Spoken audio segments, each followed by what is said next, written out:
view not just as a historical detail. So I'm not looking at this verse, historically speaking, restricting it to just Moses, historically, but more or less, I would say, an esoteric representation of the growth and completion of human moral and intellectual life. Moral and intellectual life. It can be understood as a symbolic pattern that recurs in human development, particularly in how Allah elevates leaders and communities from ignorance to conscious, responsible living. This idea of 30 and 10. So now,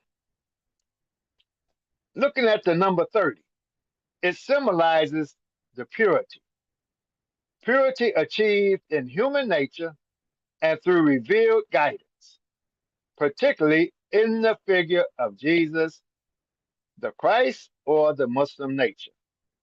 This idea of 30, it symbolizes purity, moral purity first that we have. And not only in the Muslim nature, also in the context of a fully developed human community. It reflects a human will and nature that remains pure from birth into maturity. This original pure nature can persist in adult prophetic responsibilities, especially when that purity is fully realized in a public mission. So every child is born with this pure nature. We all have in us not only this pure nature, but also the prophetic spirit or the prophetic soul is within every individual. However, the complete test and confirmation of that purity occur when an individual reaches a stage of full responsibility and leadership.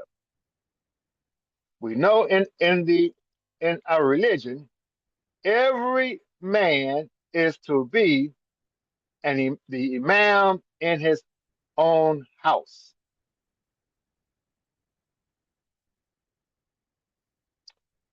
He's to be the leader in his own house. The Christ or Muslim nature is no longer merely potential. It has been proven, disciplined, and manifested through struggle. Purity that has endured testing and become what the community as a whole is destined to achieve: a mature, ethically stable purity. That's uh, that's the 30. The number 10 symbolizes the intellect that embodies full and balanced responsibility. It represents a harmonious integration of the five outer senses and the five inner spiritual psychic powers, functioning together as a disciplined mind in the service of Allah. The soul is the foundation of the intellect, and true enlightenment occurs when the intellectual drive emerges from the soul rather than merely from the mind. It comes up from the soul. This process reflects the pure nature within us, where 10 signifies an intellect that is fully illuminated from within, rather than being solely informed by external data. We have the mountain of Moses and the mountain of Arafat. Let me digress for one moment, just to say this, and then remember this as we go as we go further. Muhammad the Prophet is traveling with a group, and he noticed the group of Jews, they're fasting, and he asked the followers, "What are they doing?" And they said to him that they are fasting in commemoration of Moses being freed from the Pharaoh. And the prophet mentioned, "We have more rights to Moses than they do." Well, I have more rights to Moses than they do. Which way it goes, whichever way it goes. Now we have the mountain of Moses and the mountain of Arafat. Remember, we're not speaking so much historically, which symbolize the journey of intellect as it ascends from the base of common thinking to the pinnacle of clear binding logic. This journey then returns to apply that logic within the community. This process reflects how laws are internalized and transformed into a just social order. In this framework, 10 represents a complete cycle of human growth, from raw sensation to enlightened intellect and trustworthy leadership, ensuring that every aspect of human experience aligns with Allah's plan. That brings us to the number 40. The 40 signifies a stage of complete ripening, a point at which a person, mission, or community has undergone thorough testing and is now prepared to fulfill its destined responsibilities with clarity and stability. This concept is reflected in various contexts, such as the 40 years spent in the wilderness, or the 40 days of fasting and pilgrimage, the 30 plus the 10. It symbolizes a complete cycle of trial during which weaknesses are not only exposed, but also purified and disciplined rather than simply punished. When revelation occurs at the age of 40, like Prophet Muhammad, President peace be upon him, receiving his revelation, it is bestowed upon a nature that has already been fully tested. A community that has endured its 40 years of slavery, symbolically speaking, or as we use the number 400 years of slavery. Nationalism, confusion, and reform can emerge with a more universal and balanced understanding of the Quran and reality. I hope we're listening to that carefully. A community that has endured its 40 years of slavery, nationalism, confusion, and reform, 40 years and reform, can emerge with a more universal and balanced understanding of the Quran and reality. Much like an individual who reaches the age of 40 with a well developed intellect. We extract this concept of 30 plus 10 for a completion of 40 from this verse and express it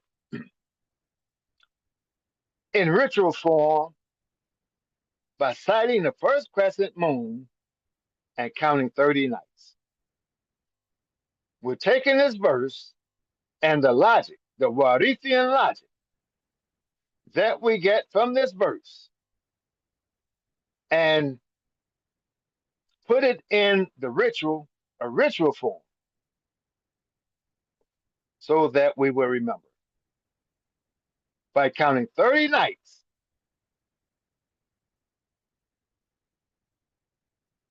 of the after the crescent is sighted, culminating with the Eid al-Fitr on the 30th day.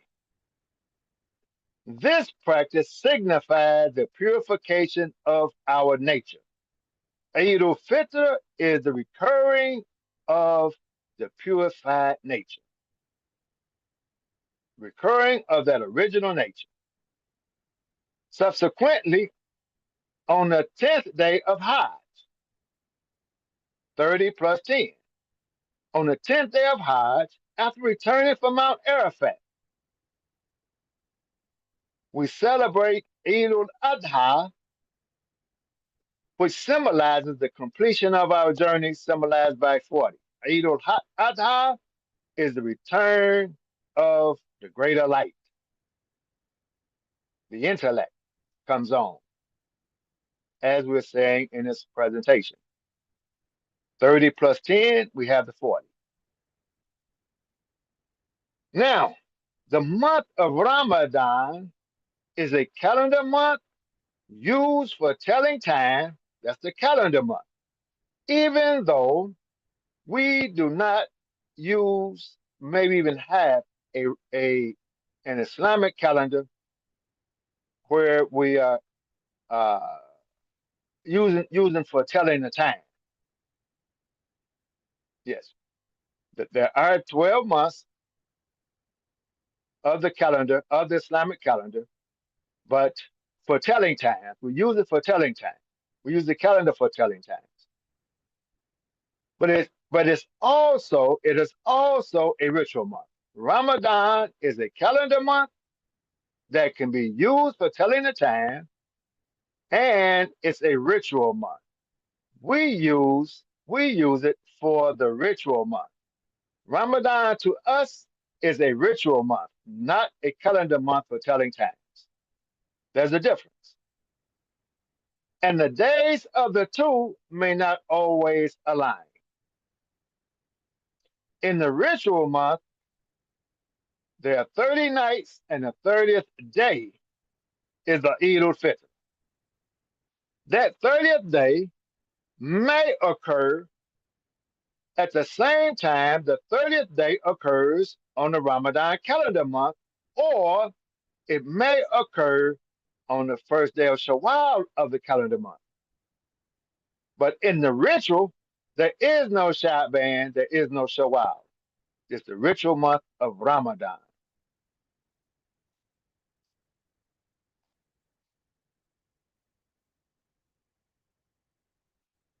So I stop there, and we can open up for any comments or questions. Thank you, Brother Imam. Alhamdulillah. So I'm going to allow each of you all an opportunity to unmute your mic. If you have any questions or comments, the floor is open. You should be able to unmute your mic, inshallah. Just give us the greetings and let us know who's speaking.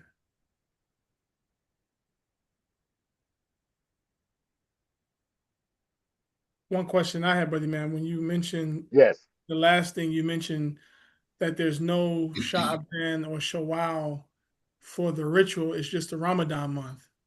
And so yes, just to reiterate, you're saying that though it may come, that last day may come in Sha'ban, it's still the completion of Ramadan. not Shaban. I mean, Shawwal, excuse me. Yes, it's on in the ritual. It's the 30th day of Ramadan. On the calendar, it may be the first of Shawwal. And so inciting so if the moon in the completion of the Ramadan ritual, are we looking for the moon, or we just completing the month? On the end, we're just completing the month. Yes, sir. Okay. The moon, when you hear people saying the month is 29 or 30, they're talking about the calendar month. The calendar month is 29 or 30. The ritual month is 30. Mm. So if you have 29 days on a calendar month, and then you have the first of Shawwal after that calendar month, you may have 30 days. It's the 30th day. That first day of Shawwal is the 30th day of Ramadan. So the Eid is not the first day of Shawwal necessarily. It's the 30th day of Ramadan. Ritually speaking, it's a ritual. They ask about the crescent.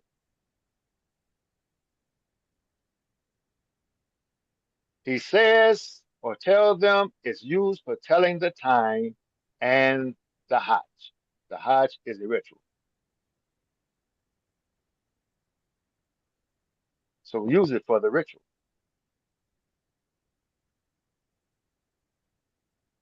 Yes, sir. I see And Abdurrahim. what this does is allow us practically it allow us to know ahead of time when the day of the Eid is. In my research, I have not found any group in the world who sights the crescent and have the Eid the next morning and wait until the crescent is sighted and have the Eid the next morning. Everybody knows, they know, and they have a system where they know ahead of time. But they only use religious language, but that's not what they're actually doing. What they're saying is not what they're actually doing. They know ahead of time and they inform their constituencies. They inform their republics ahead of time when they're having the Eid. They all know ahead of time.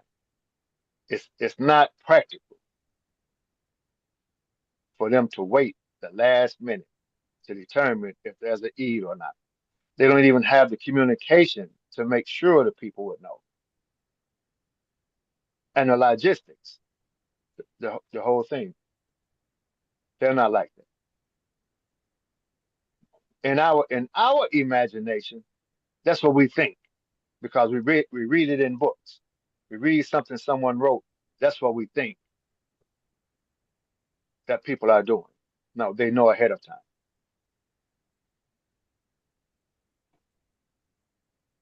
Yes, sir. I have another one, but I'll let someone else come in. Brother Abdurrahim, you unmute your mic. Did you have a question or comment? Assalamu alaikum. Alaikum salam. Alaikum assalam. I mean, questions or comments. Okay, from what you're saying, I was trying to understand you, and you were making the difference between the Islamic calendar and the Ramadan month being the 9th month, and then the idea of the ritual calendar. And in principle, we just see it in light of a principal calendar because we don't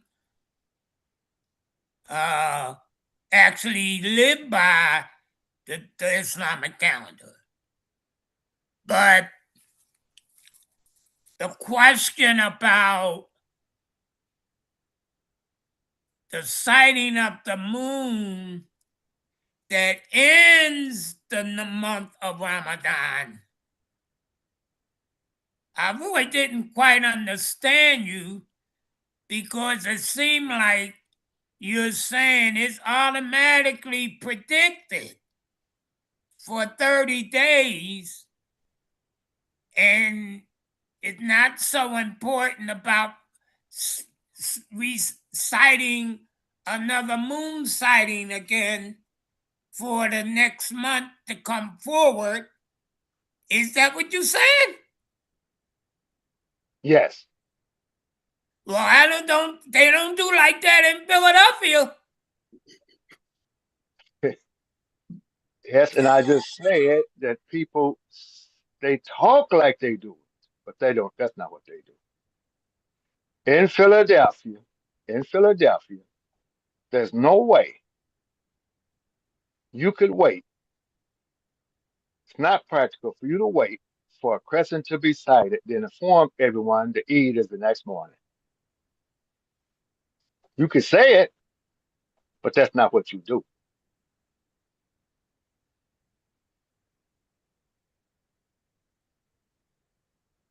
Well, I never allowed that to be an issue with me. I just said they confused. No, they're not confused. They're following other people. Yeah, They just well, follow other yeah, people. following other people. Yeah. But what we're talking about is purification of that original nature. This is what we're talking about, right? Purifying that original nature and coming into full responsibility and leadership. That's what we're talking about. Being responsible for ourselves. Coming out of slavery. It's all in the presentation. Coming out of slavery, right? After 400 years, if you want to put it, or symbolically the 40, coming out of slavery, right? Oh, yeah, I mean, Nationalism, you're right. confusion, and reform. The reformer has come to us, can emerge with a more universal, balanced understanding of the Quran and reality. I'm talking reality. In reality, you are not sighting the crescent and having to eat the next morning. You're waiting to see what somebody else says according to their method of having the Eid, which is not citing the crescent. But we use that language of citing the crescent.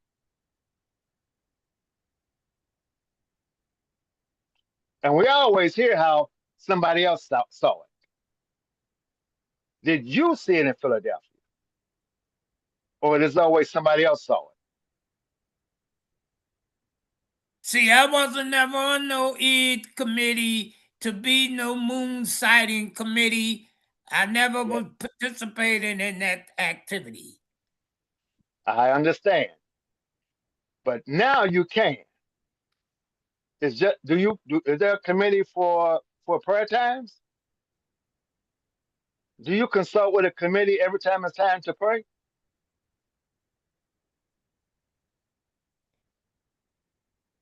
No.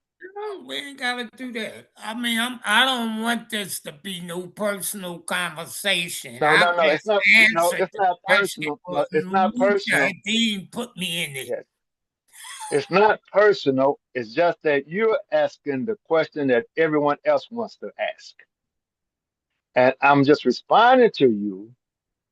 Just being real with you is that for a long time we always said Saudi Arabia saw it, South America saw it, Toronto.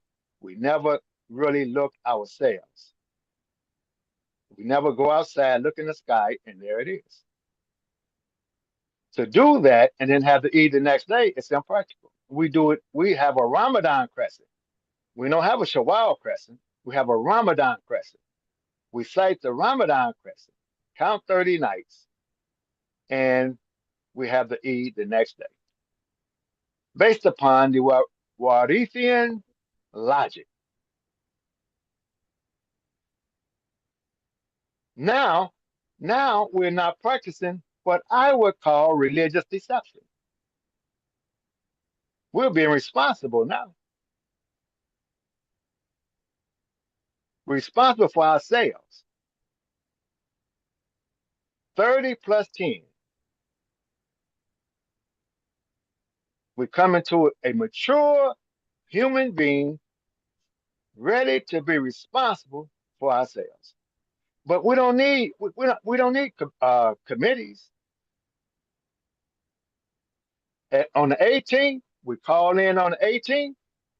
We go, you look in the sky, and all across America, everyone this year would look in the sky and see the crescent on the 18th. That's night number one. You don't need a committee. Go look. Call in and go look. And you hear people on cell phones. Why you need a committee? We got cell phones, right? So all you have to do is be on the cell phone and say, there it is, I see it. You don't need a committee. You don't need to be appointed to I'm not the head of any committee. I haven't been appointed to anything. Yes, I have. Yes, I have. I had a talk with Imam W.D. Muhammad. This has been my interest for years. And we were discussing what me and you are discussing, the problem of sighting the crescent and having to eat the next day. He told me he's going to make an announcement. He wants me to hear the announcement. And when you hear the announcement, I want you to teach and just keep teaching. And don't give anybody a problem. So I'm not here to give anybody a problem. I have been teaching and I just keep teaching. I heard the announcement. The announcement came from him. Sight the crescent. That's the first night. Count 30 nights. The next day is the Eid. That came from the Imam. But we should be mature enough to see the logic in it. But that came from him. So I researched the Quran and all, because that's where the logic is going to come from. So I just keep teaching. But since then, since I started teaching and showing people, no one calls Saudi Arabia anymore. So many people just go outside and look and they see it. Count 30 nights, the next day is the Eid. That's how we do it. That's how we do it.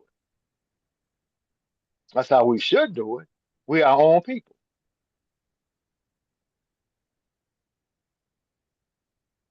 But I'm just saying, as someone else. Just when Ramadan starts, ask somebody when is the Eid. They'll tell you. Say, how do you know? Well, that's just when the Eid is. They have a way of determining for themselves ahead of time.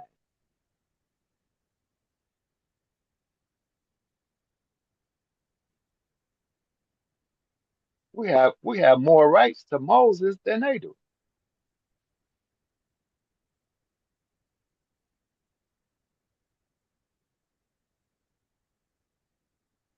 Okay. Mujahideen. Yes, sir. Alhamdulillah. So I just put in the chat the link for anyone who wants to join us on the 18th. You can copy and paste that. So this is the Q&A part of the session. I did allow everyone to unmute their mics. I also saw Nuruddin open his mic and Brother Alfonso. If you all still have a question, you're welcome to ask your question or comments at this time. And anyone else as well. Assalamu alaikum. Walaikum salam. I just wanted to say this. I'm from Philadelphia, and I don't think the brother could speak for everybody from Philadelphia about what we do, because it's as the Imam was just saying, being from Philadelphia, I sight the crescent and count 30 nights. So it's not, he can't speak for all Philadelphians as he is saying. So I just wanted to make that point clear. Assalamu alaikum. Walaikum salam. Anyone else? Any questions or comments in relation to what was presented, or any other questions in regards to Ramadan, the moon sighting?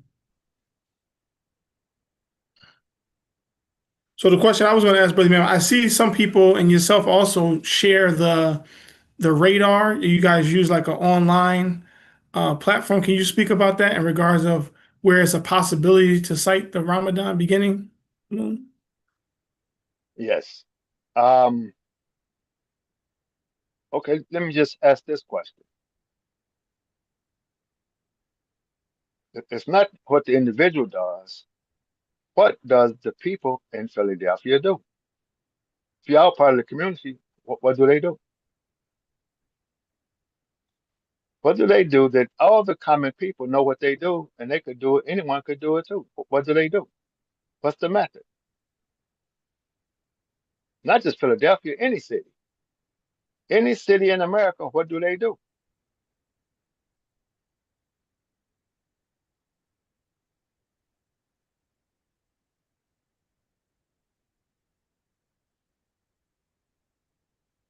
Yeah, You understand what I'm asking?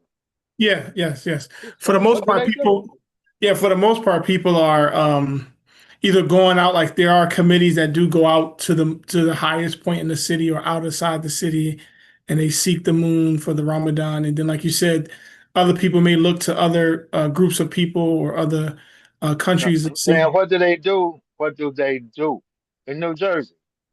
What do they do in Newark? What do they do? Not theoretically what they do. What do they do? What's the method of what they actually do?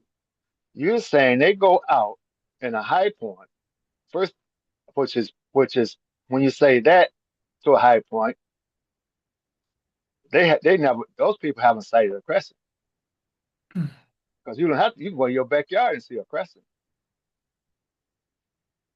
The moon is up in the sky. It's not on the horizon. Most of the time, it's not on the horizon.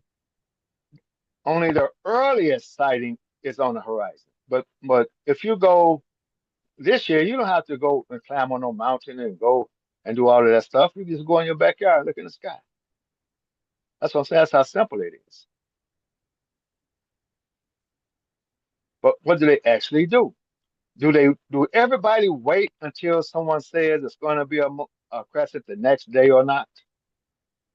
Or do you already know ahead of time and you talk like we're going to wait, but you already know what you're going to do? Because how can all the people in New Jersey, how did you get the information to everyone in New Jersey, all those people showing up for the Eid who don't come to the masjid, don't communicate you got some type of grapevine line that you can do it overnight and all those people show up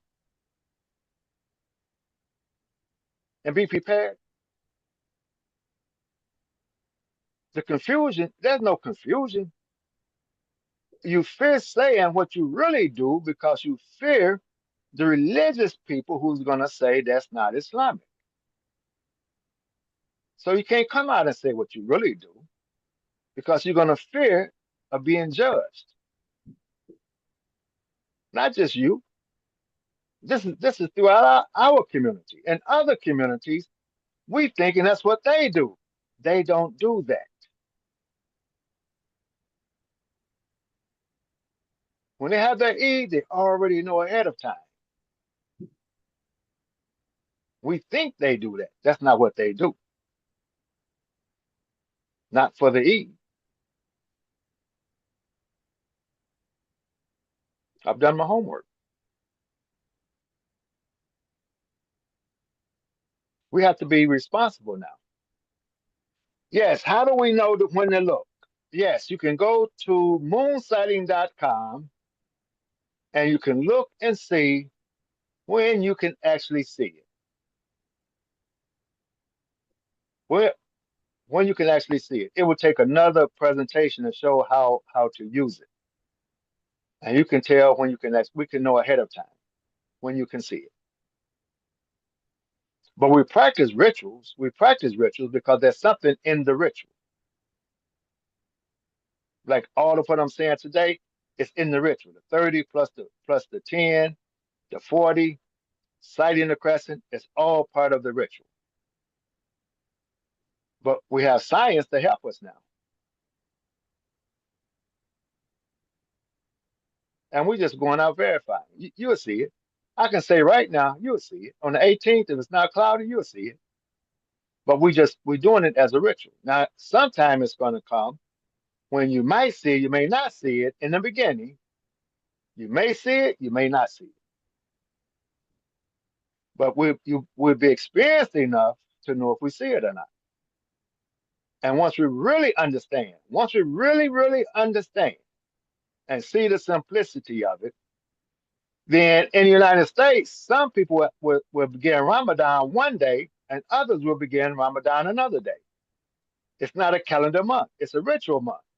So the first day of Ramadan in terms of the ritual will be different from a person who lives in Philadelphia or New Jersey than one who lives in, let's say, Texas or California.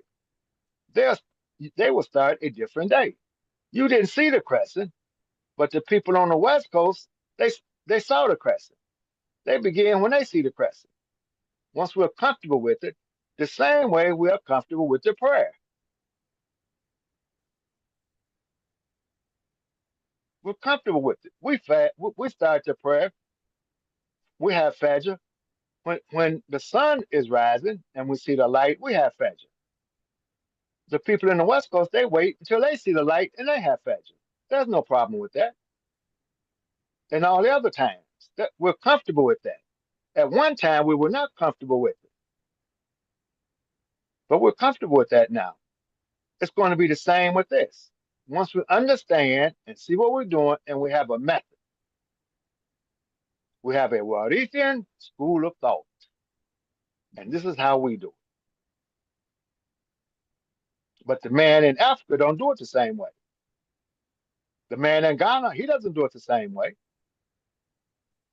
He has his way of notifying all the people in Ghana when the Eid is going to be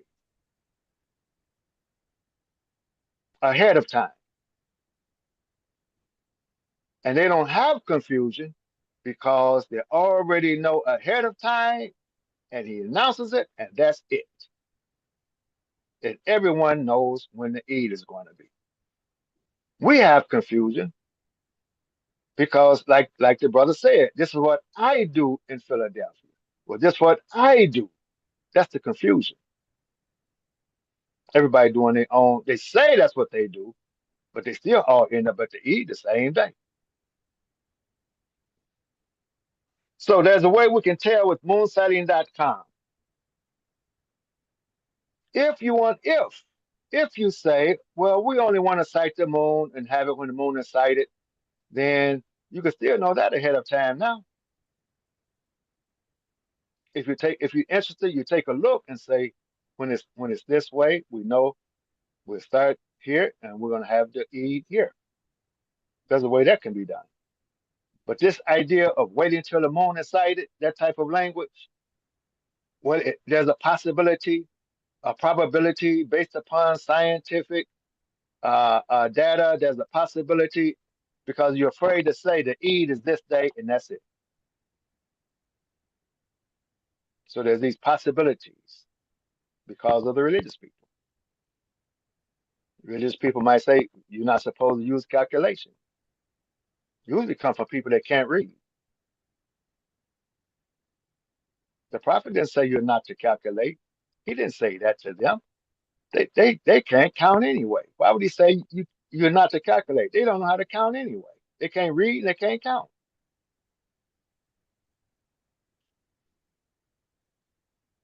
And a lot of those hadiths are tampered with anyway. He never said Shaban. He never said count 30 of Shaban. He never said that. If you go read, they pencil that in themselves. They penciled in Shawwal. He didn't say those things. Okay. Any other? Mujahideen, I'm turning it over to you. Yes, sir. Moonsighting.com.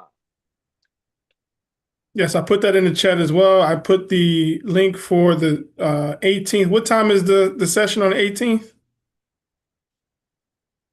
It starts at 5:45. 5:45 Eastern Standard Time. Eastern Standard Time.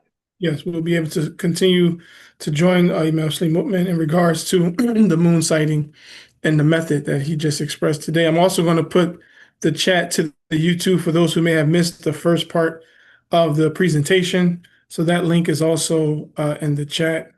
We're still open for questions. We have another about 10 minutes. So if anybody else have any questions or comments, oh, you can't unmute. Let me just unmute you all again. Sorry about that. Try it again, Brother Nuruddin.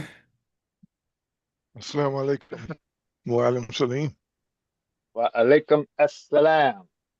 Can you explain the difference between the Ramadan ritual and the Ramadan calendar? What is the difference between the two? Yes. Okay. the calendar. The reason I'm saying a calendar, the calendar you use for telling times, right? Like we use the calendar. That today is the 7th, February the 7th. Tomorrow is going to be the 8th. We know when the 1st of March is going to be. We all agree to this calendar, and we use this calendar for telling times, and we use it for commercial usage in terms of things that we have to do. We all are tied to this calendar for telling the times we all agree upon. That's the idea of a calendar, right? A Right. commercial calendar for telling the time. Now, a Ramadan calendar, I mean, not a Ramadan, an Islamic calendar is the same. It would be the same way if if we use it for telling the times and commercial usage. You would have to know ahead of time for each month. You can't wait to sight the moon to start the month. If so, the calendar would be of no use. You understand what I'm saying? Yes. You can't say, okay, the month of Shawwal, the first of Shawwal, we don't know till we sight the crescent. Then you can't have a calendar, because in order to have a calendar for, let's say, the year uh, uh, 2026, we already got the months ahead of time, right? Mm-hmm. So if you have a year, a 12-month Islamic calendar, you have to already have the months ahead of time. You can't wait till the next day to say, oh, this is the first. You understand what I'm saying? Yes. So if we have a calendar, I'm, I'm speaking from the position of being responsible, for us being responsible for ourselves. I'm speaking as a responsible person now, not a person following other people or imagining that I'm following someone else. I'm not speaking from that position. I'm speaking from the position of being rational, having a rational mind, and being responsible for myself, being mature, a mature adult who has witnessed the reformer who has come to us, and what, 50 years we just celebrated? 50 years Mm-hmm. showing maturity for myself. Okay, so we don't have that. We don't have a calendar. We don't, you can find an Islamic calendar. If you do, they decided ahead of time. That's what I'm trying to get. You don't cite the crescent every month and say, now the month starts. We only do that for the ritual. For the ritual months, we do it. We use the calendar for the ritual months. You understand what I'm saying? And the Yes. ritual holds in it a body of knowledge. The ritual is not the reality, it's the ritual. We don't always agree with the real reality of things. The ritual doesn't. So that's the first thing. Now, if we have this calendar month, if we have this calendar, Ramadan occurs at a certain time on this calendar, if we count the months. But we're not really counting the months. We hear people say, well, the moon wasn't sighted, so it's 30 days of Shaban. Who sighted it? Who sighted it at the beginning of Shaban? Was it cloudy? Was it not cloudy? Was it seen? Was it not seen? See, we're going backwards with it. Well, it must be 30 because we didn't see it. You hear people saying that now. Well, we didn't see it. They're going to look at 17. They're going to say, we didn't see it, so they give us 30 days of Shaban every year. They're just guessing. They're talking and guessing. They're not being responsible. So we know the time of Ramadan. So we cite the crescent, and the ritual is we count the 30 nights, and the next day is the Eid. It may not coincide if you cite the crescent at the beginning and you recite the crescent at the end and say that's the month of Ramadan. It may not coincide because it's a ritual. That's what makes it a ritual. But we want to make it a calendar month as well. But yes, in the 70s, the 80s, even the 90s, we didn't have the math for that. We didn't have the interest for it. We just follow what other people say. So one of us now had the interest to go and look, go and research, do the whole thing, present it to the imam. The imam comes and say, okay, now I'm going to make the announcement. I want you to hear it. When you hear it, I want you to teach and keep teaching. Don't give anybody a problem. And soon, once we start doing this, if we make it known this is what we're doing, I believe the other people who's practicing religious deception and they say they are will follow us. Alhamdulillah. And that's what the imam told me. The Arab imam, he told me, he said, Salim, I'm doing the research, the real research, not guessing, of what people actually do. And I asked him, what do you all do? He says, well, I call Saudi Arabia. And I said, okay, what's the next obvious question for someone who researches? What's the number? I asked, okay, what's the number? So I can call too. He said, Salim, there is no number. There was never a number. Who knows the number to Saudi Arabia? There is no number. He says, we just do that for you religious people. As soon as we mention Saudi Arabia, you'll leave us alone. I said, well, what do you actually do? He says, I look on the calendar. All the people in Dearborn, Michigan do not attend the masjid. They don't have a communication system to do things overnight. He says, if I follow you and cite the crescent, which I was thinking, you cite the crescent and then have the Eid. He says, Salim, if I follow you, a lot of people are going to miss the Eid because they won't know. And then I lose my job. So I'm not following you. I lose my job. I'm calling Saudi Arabia. But actually what they do, they look on the calendar. When the calendar say new moon, the next day is the beginning of Ramadan. If the calendar say new moon, the next day is the Eid. That's what they actually do. So to make sure, I go to one of the shops. There's a woman in the bakery. She always like to see me. I buy this little meat pie from her. And I say, when is Ramadan? She says, look on the calendar. You see new moon? Just a straight face. They're not doing what I'm doing. That's how they know. That's what they do. And that's what everybody does. Everybody in Dearborn, that's what they know they do. That's what they do. They don't have these conversations. That's what they do. In Ghana, I'm not sure their method, but one year they came and the chief imam makes the decision. The chief imam, he announces it. He announced ahead of time when the Eid will be. Someone comes to him and they said, so-and-so saw the crescent and somewhere in Ghana, the chief imam said, that's good. We're still having an Eid when we said it. Mm. Now, if they want to break their fast, fine. Anybody want to break their fast, fine. But we having an Eid when I said it the first time. He didn't change.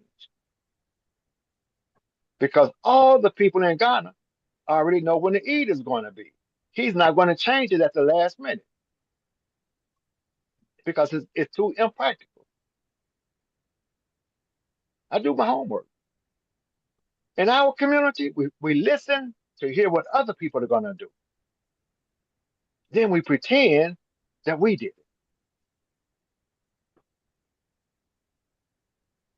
And they know we're like this.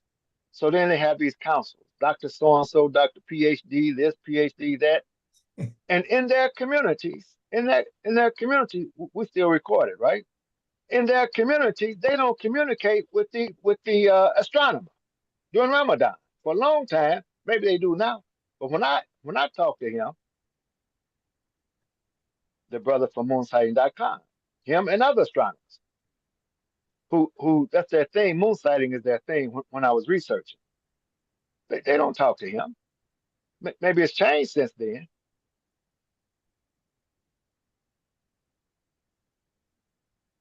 But we imagine because we have the inferiority complex. We imagine what other people do. I called Saudi Arabia too. I called the embassy. I called them. And they say, "What? You want to know what? We don't know what you're talking about." Mm. They put me to the religious division. They say, "You want to know what? Oh, we don't know. We don't know what you're talking about." Because that's not what they do.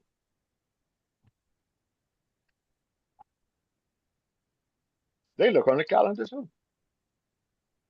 They haven't switched over to science. They haven't caught up with science. But the Imam told me now I'm giving them a problem. So don't go out giving anybody a problem. He told me don't give anybody a problem. All you do is just teach. When you hear it, I want you to teach it. But I'm getting old, so I have to tell you all this now because I'm getting old. And if I pass away, you're gonna say Celine made it all up. So I'm not making it. When I'm saying about the 30 nights, I didn't make it up. And there are other people heard it too. They heard it too. They know I'm not making it up. But now I understand it. Not only do I hear it, I understand it. Because I continue to research, study and research. And now I understand. I understand we got more rights to Moses than they do. So I don't make a big deal out of fasting the first of Muharram. All those emails making a big deal out of it. I just tell them, hey, we got more rights to Moses than they do.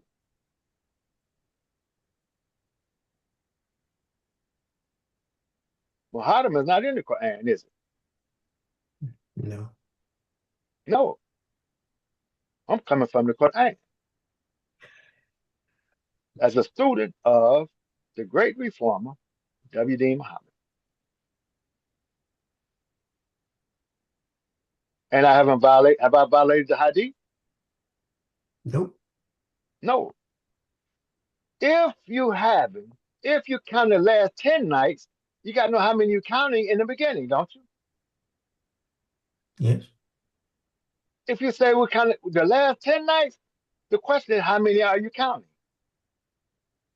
To know you're on the last 10. You're counting 30 nights. So the 27th night, if that's the night of power, you got 28, 29, 30, that's the last 10. If you count 31 nights, that's the last 11. The Eid day is a Ramadan day. It's not a Shawwal day. It's a Ramadan day. The 10th day is the Hajj day. It's the Eid day. You don't have 10 and then the next day, it's the 10th day. You count 10 nights, the 10th day is the Eid. You count 30 nights, the 30th day is the Eid. So you have to know how many are you counting before you start. If you say the last 10 of 25, then you're talking about what, the 15th or so, right? Yeah. Yeah. So how many are you counting? So I'm showing you, I'm following. Am I not following the sunnah, as you call it? I'm not following other people in their perceptions or I'll perceive their perceptions. I'm not following that, no.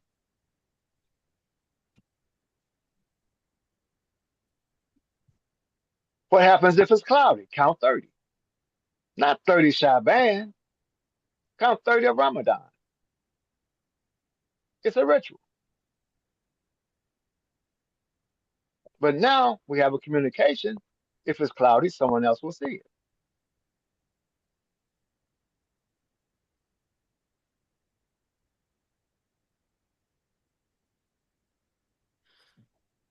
it. Alhamdulillah. Alhamdulillah. We're at the hour, but if there's any more questions before we close out, I do see Alfonso unmuted. Did you have a question or comment? Assalamu alaikum. Walaikum salam. Wa alaikum assalam. Yeah, the comment I just wanted to make is that this method is very, for citing the person, is very easy. I like it, and because I can go out in my backyard. I don't have to go up to the city, go up on a high hill and look. I can walk right in my backyard, look with my own physical eyes, and see the Yes. person. It's a blessing. It's that simple. Yes. So I just wanted to make that comment. Yes. Yes, sir. Imam Derek, you also on? You unmuted? Assalamu alaikum. Walaikum salam. Can you hear me? Yes, sir. Alhamdulillah. I'm just getting home, man. When I just leave it, I just up you. I'm just getting home. So I caught the last 35. I caught 35 minutes. I missed it. So I'm going to look for you to post. Imam Salim. If I could reach out to you or Mujahideen who can explain this in real detail, I like to know the science of it. I think we should take it to another level. It's very interesting what you did, what I just heard you say, and I like to know the details. So I can know it. Like I know my own self. And that's good, Yes. so we can stop the arguments and the division, amongst this community, and other communities. I think that this little stuff that we do, it divides, And I heard a brother from Philly saying, "You can't tell me what to do." Well, we're doing Philly. I didn't get that part, but we get tired of this stuff. So I like to talk and hear the real science of what you're saying from the beginning. I don't want to read it. I like to actually hear you explain it to you. If you got time, I'll pay you for your time to get that knowledge from you. But alhamdulillah, I'm looking. So we're gonna do this again on the 18th, you saying? On the 18th, he has information. Or you can get Okay. Mujahideen can give you my phone number Okay, inshallah, I'll be happy to do that. if you're interested. Got you. Okay. Yeah, even I didn't do that. I'll call you like this week and we can talk, inshallah. Okay. Inshallah. And then we go step by step so I get a clear understanding, of what you're doing. I appreciate what you're doing, and we teach the whole community, like you say, you're not gonna be around forever. We need to take this thing to another level. So alhamdulillah. That's what I'm about. Okay, so anyone else? Again, I did put the link for the 18th in the chat. I'll repost it because I know sometimes people come in late, they can't see it. I'll also repost the link for the YouTube. We have a hand. Brother Ahmed, assalamu alaikum. Are you able to unmute? Alaikum salam. I was just going to say that, during the time of the Prophet Muhammad, and peace and blessings be upon him, that as Islam started to grow, think about if it was practical for everybody to use one reference to start and conclude Islam like we try to do. And it wasn't then, because you couldn't pass a message miles and miles to other communities of Muslims or groups of Muslims at that time. If you think back to then, how that wouldn't work then, and that's still not the way today. You cite the crescent wherever you're located at, and that's the first day or the first night rather of Ramadan.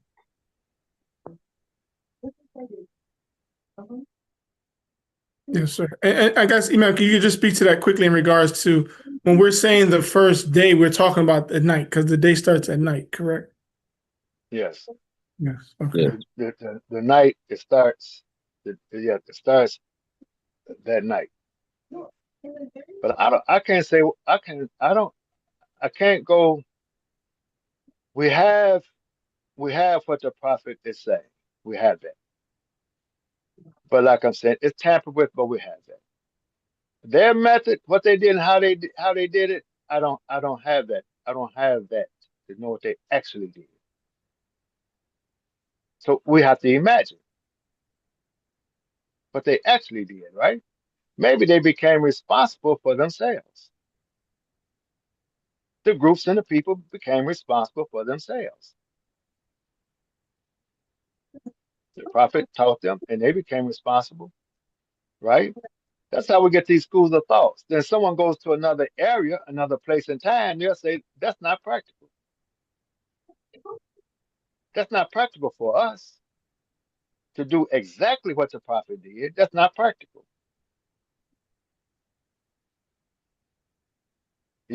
So I don't know. A lot of things, when I begin to reflect on what people say the prophet did this and they're copying him, some things just not practical. He dressed, I would imagine, and it just came to me.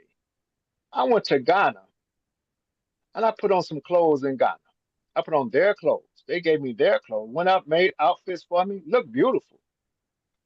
But I was sweating, man. I was sweating in those clothes more than I was in my own American clothes. So I said to them, maybe these are not your clothes. Mm-hmm. Wow. Your clothes are supposed to make me feel cool because it's hot. In Ghana, you don't ask what's the weather. The weather is hot or hotter. It's, no, not like in Michigan. Oh man, it was 70 today. It was 30 yesterday. They don't talk like that. It's just hot. It's hot, Right. Celine. You get some rain, it's cool. Still hot to me, but it's cool. I'm just saying.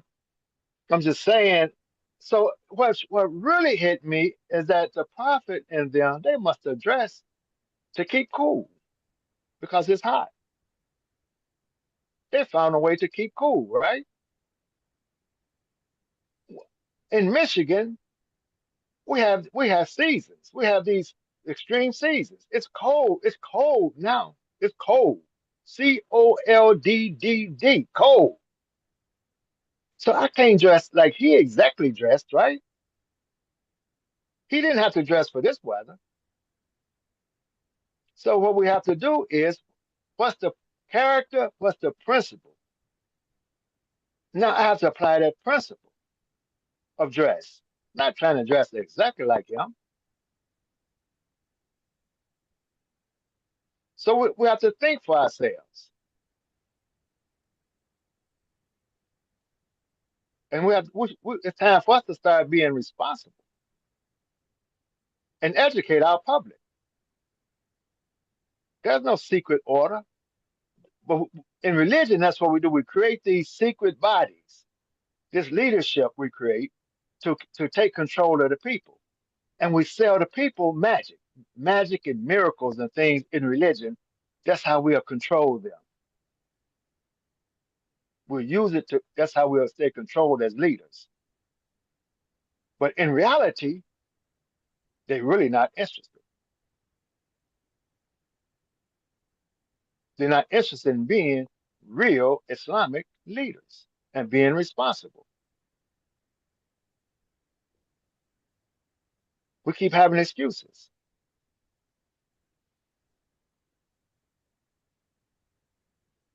Of being responsible for ourselves.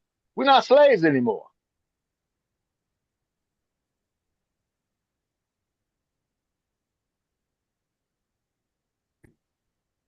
Where somebody is responsible for us. We got rid of the names and everything. So it's time for us to stand up and be responsible for ourselves. We have to educate ourselves in this religion.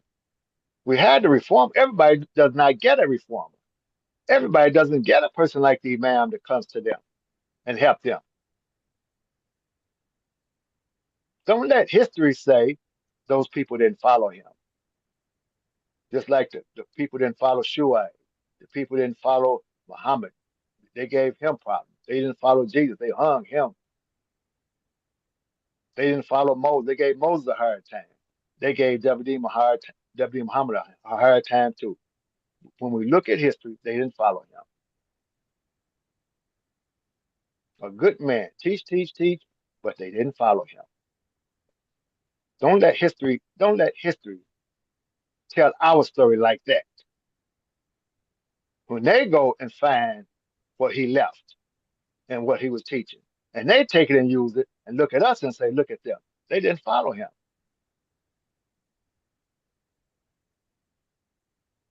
We have a responsibility.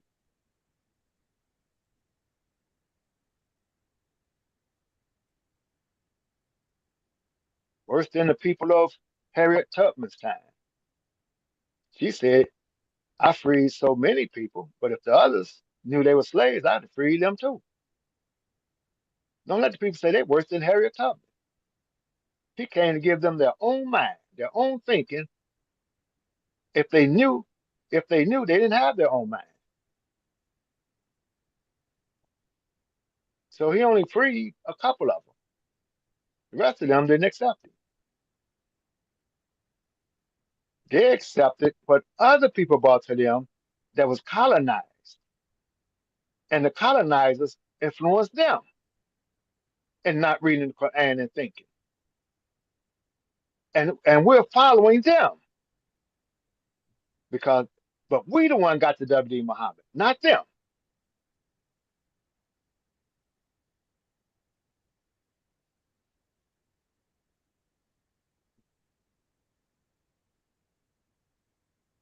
So I got it from the Imam.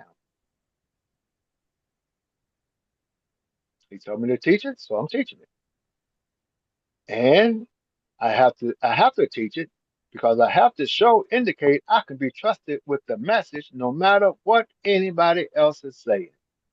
I am still trusted with the message and to teach it. I can be trusted. Others can't be trusted because they may succumb to social pressures that they imagine will come on them. No pressures have come on me. Nobody gives me a hard time. I don't give anybody a hard time. I've not got a phone call from anybody. Only phone call I got for about 5 years was one immigrant brother would call and say, Imam Salim, when does Ramadan start? And I don't want to hear no philosophy. Just tell me the day. He doesn't want to think about it. Just tell me the day. I know you doing this. Tell me the day. I tell him the day. Say, okay, good.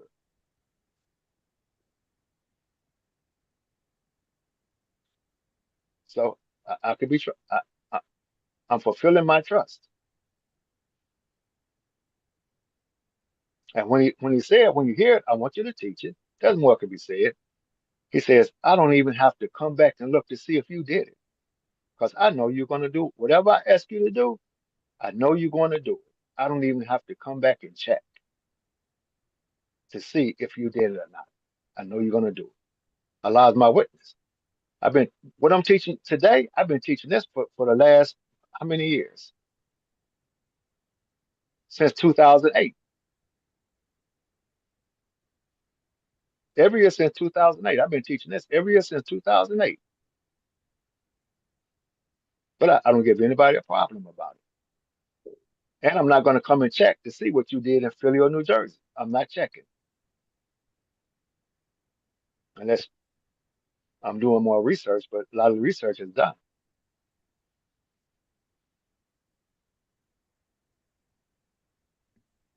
But I'm getting old, so I have to say these things, right?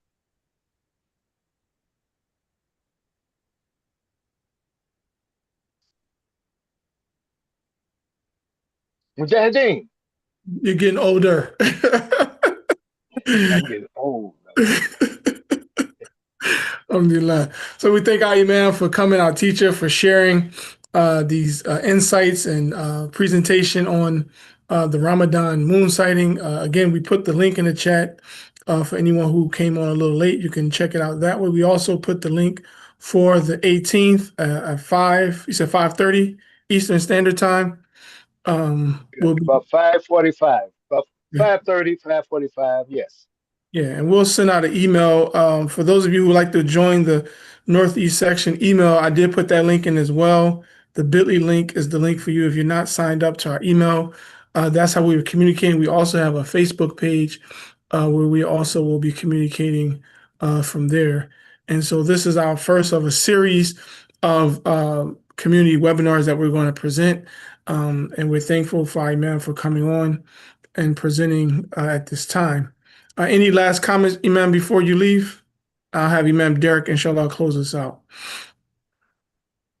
No, I have no further comments other than I thank you for having me on to express what I'm doing and to teach what I'm doing and maybe reach a broader audience in what I'm doing.